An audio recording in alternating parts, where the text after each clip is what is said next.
shows.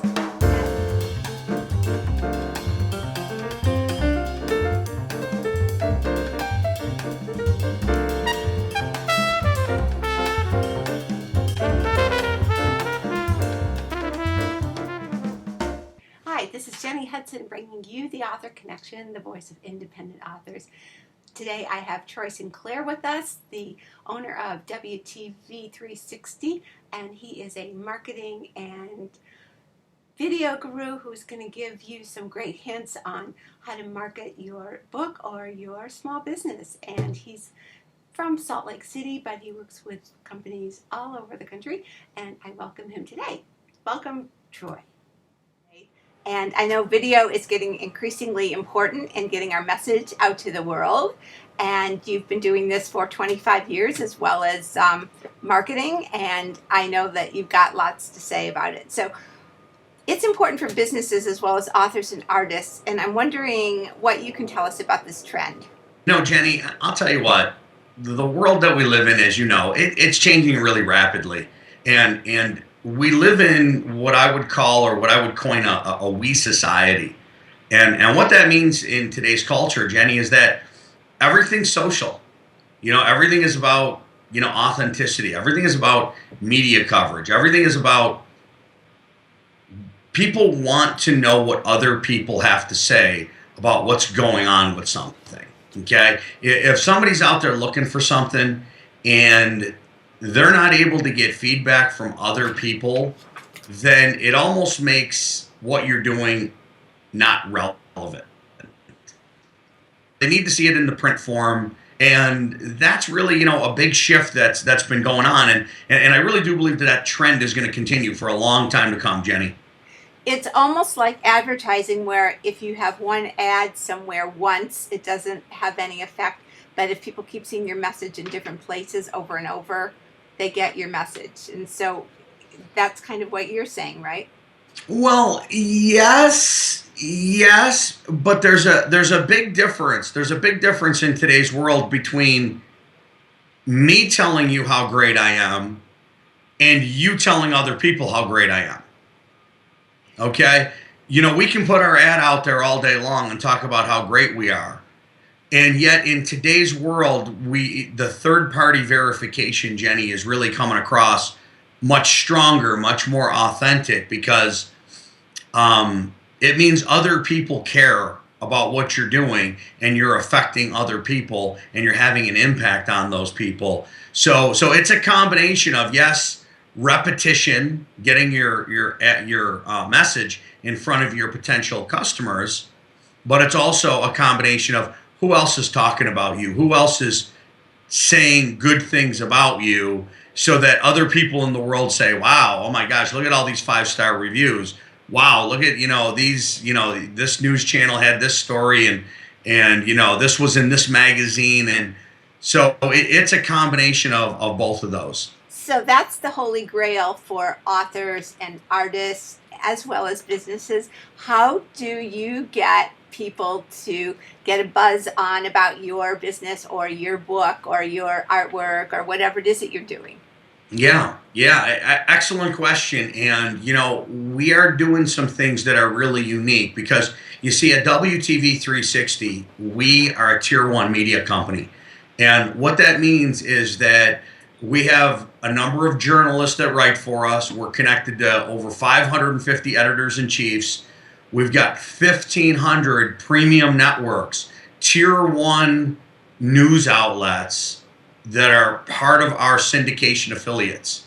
And so that means that when we write stories, we can get stories posted on the Wall Street Journal, Bloomberg, the Huffington Post, CNN, Money.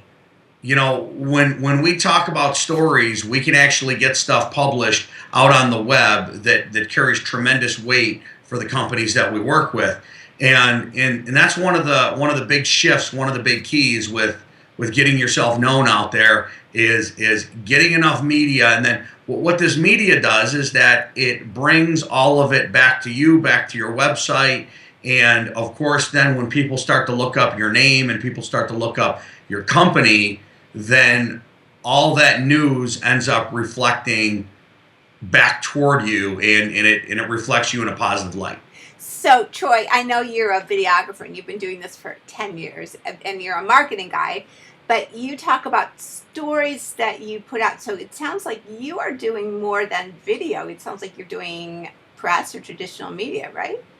Yeah, yeah, we're a full media company, and what that means is, we have a network of journalists. We're constantly writing stories, writing content.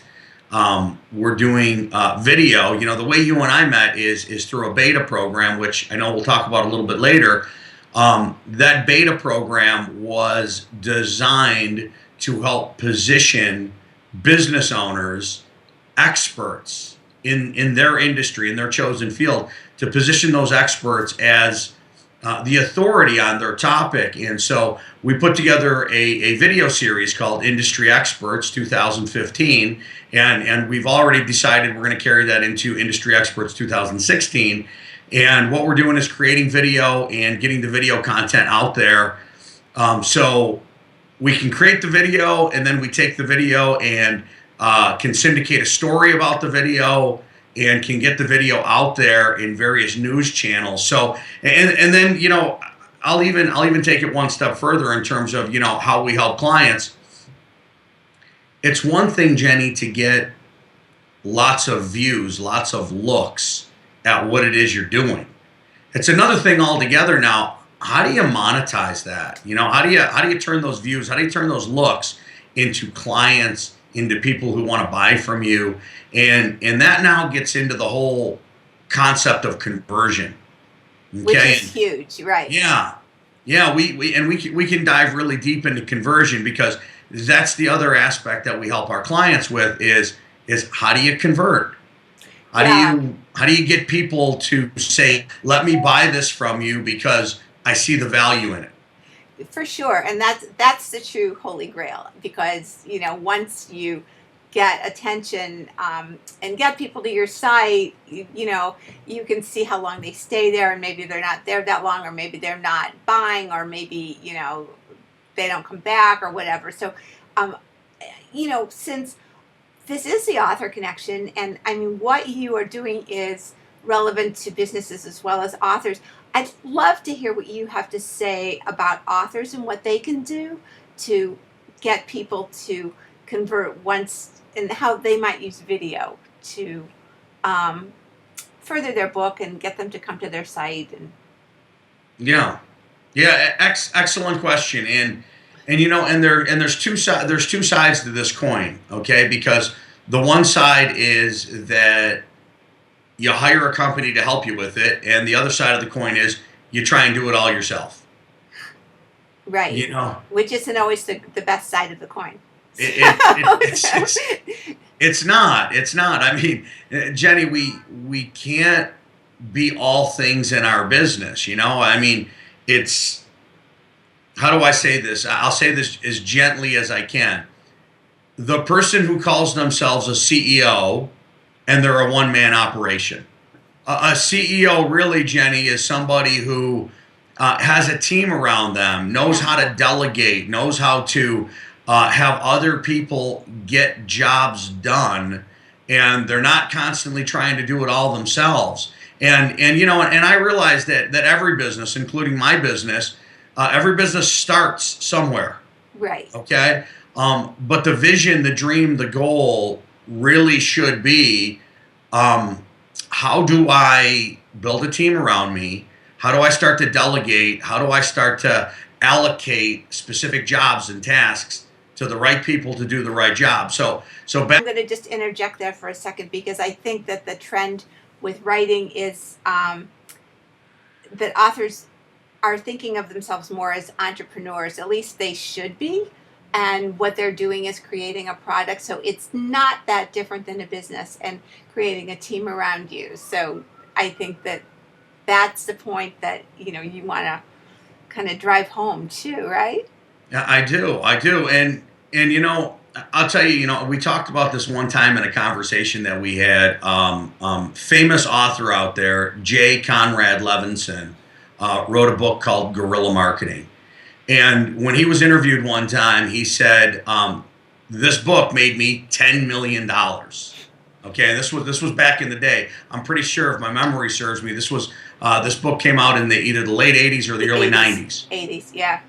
And the fact is, he said, I believe his quote went something like this. He said, out of the $10 million, the book made me about $10,000. The other $9,990,000 is what I made as a result of leveraging what the book gave me in terms of notoriety and authority. So really, going back to the whole book concept, and I will tell you what, that in today's world, if you can author a book, you can position yourself as the authority with that book. And there's more that goes with it. I know people who've authored a book and they got 5,000 copies sitting in their garage. Okay, so there's more to it than just authoring a book, but it's definitely really high on the priority scale, because you can then take that book, and how you then leverage that book and how you use that book is going to be the determining factor to where you take your business at that point. Right, or for an author who's writing fiction, because I know my company publishes fiction as well as nonfiction, and it's a little different in the marketing, but you can still take it places, and it still has a message and a specific audience that you want to reach, and hopefully it has something that's going to make people's lives better, or some sort of hook that's going to appeal to a certain market, right? So I think that's the dive there. Sure. Right. So, well, that's pretty interesting. So, have you ever done a video that goes viral? Because I know that's something everybody wants to do. They think that that's what is going to make their business or make their book. Does that matter?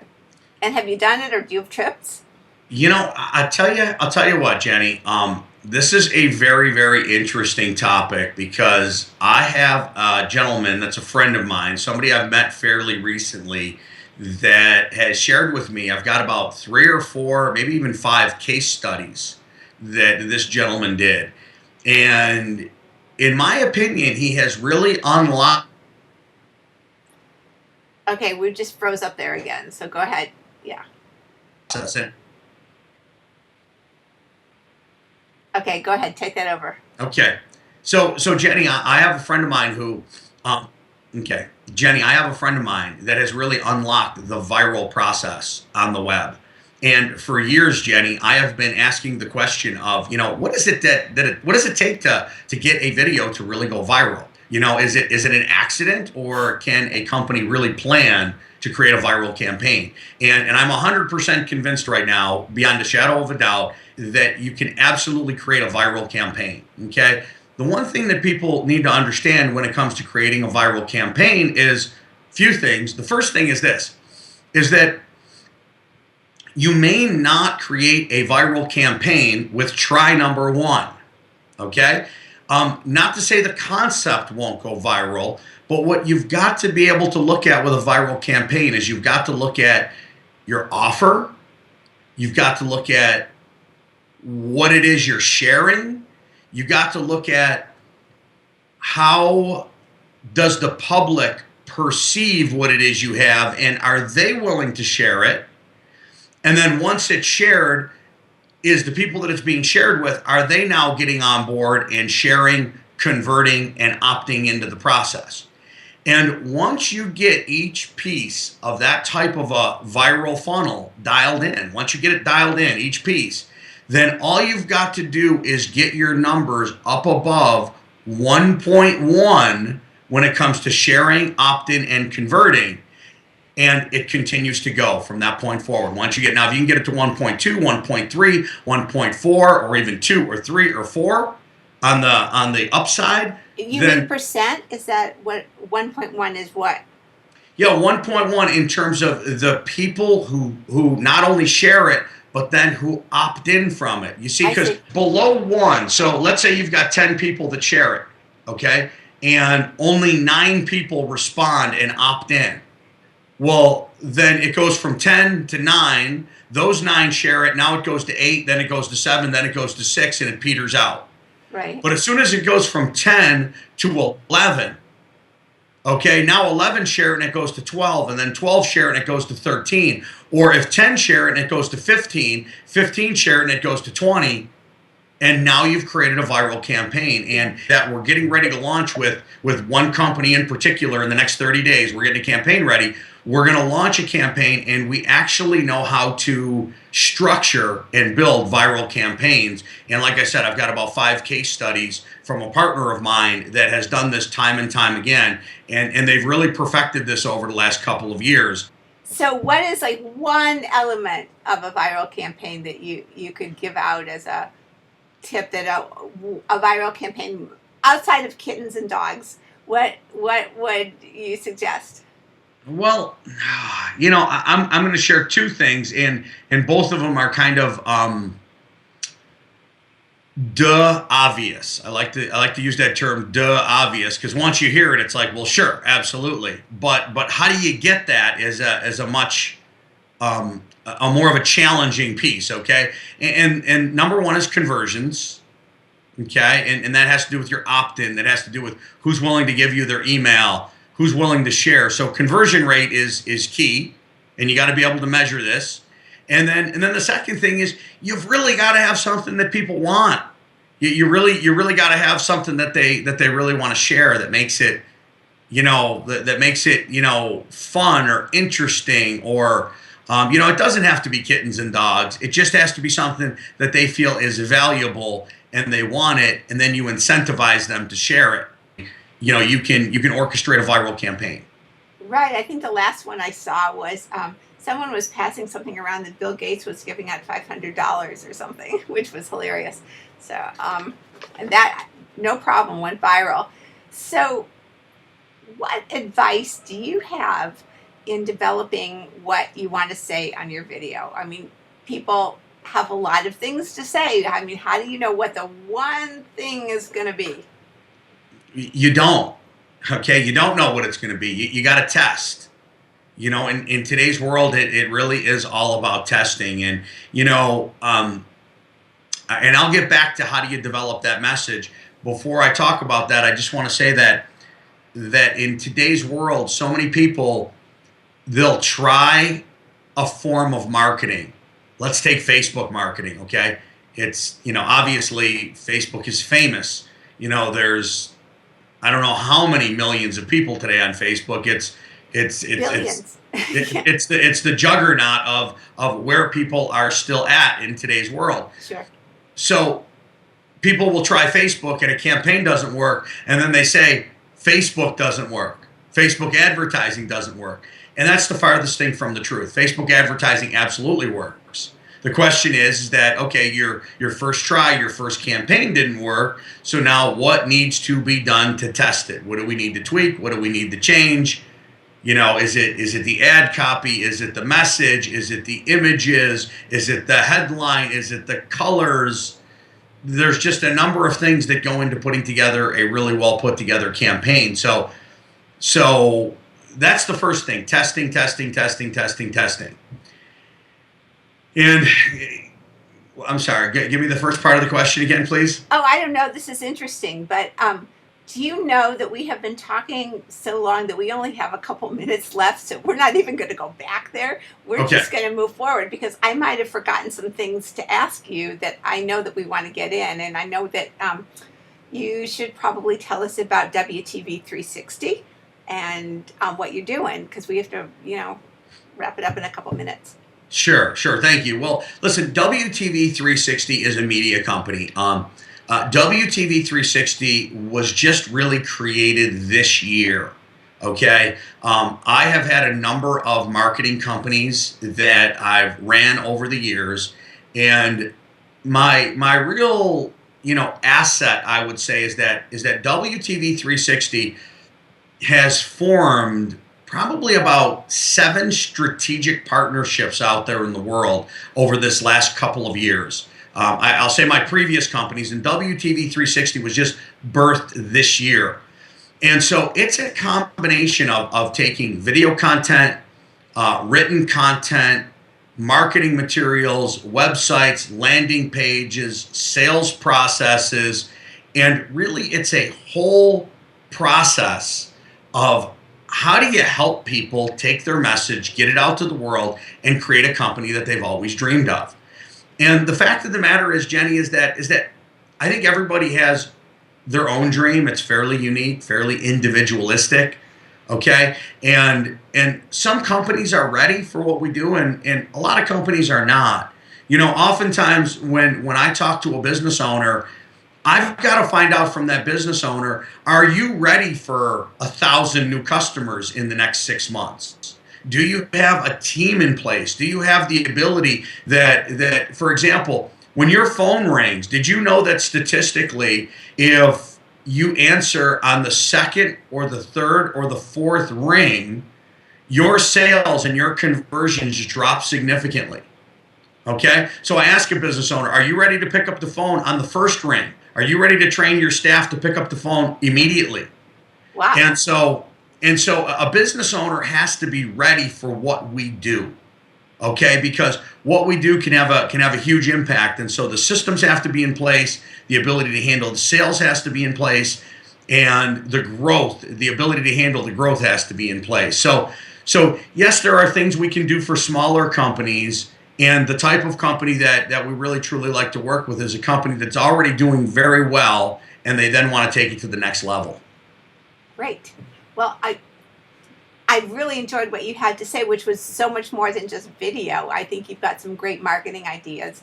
And I guess that's why you call it 360, because it's not just, one thing, it's all around. And you've been a wonderful guest. So thank you so much for being on the Author Connection. And I hope everyone will check out your website, which is www.wtv360.com. And again, this is Troy Sinclair and Jenny Hudson with the Author Connection. Thanks. Bye. Hi everyone, it's Malcolm Ahmed from contemporarybooks.com, back for another episode of the Author Connection. Last week, Goodreads celebrated one of my favorite genres in its celebration for Historical Fiction Week, and it's how I discovered Wish Me Luck as You Wave Me Goodbye, and it's by author Marius Gabriel. This book just released on August 4th. This is a story about the three Radcliffe sisters who take vastly different paths towards self-discovery during World War II. Isabel is a fierce older sister who is very politically ambitious, possesses a ferocious tongue, but also harbors deep pain that prevents her from truly surrendering into any form of love, including the kind that binds her to her sisters. Felicity, the youngest of the three, is shy, introverted, and very naive about herself and the world, but a brush with first love alters the course of her life. Kiara, the middle sister, lives a very comfortable life in London, untouched by the war and the changing world surrounding herself. But all of that changes when she experiences firsthand the tragedies of war and personal betrayal. This book is a little over 350 pages long, but I devoured it in one day. I haven't done that with a book in a long, long time. The language was crisp and clear. The dialogue and characterizations were absolutely effortless. In each scene, I could vividly see all of the characters and their mannerisms and surroundings. A lot of the scenes took place in London, Berlin, and a small village in Spain.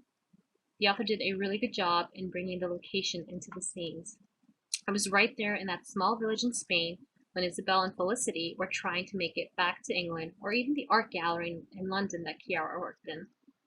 The magic of this book lies in the characters.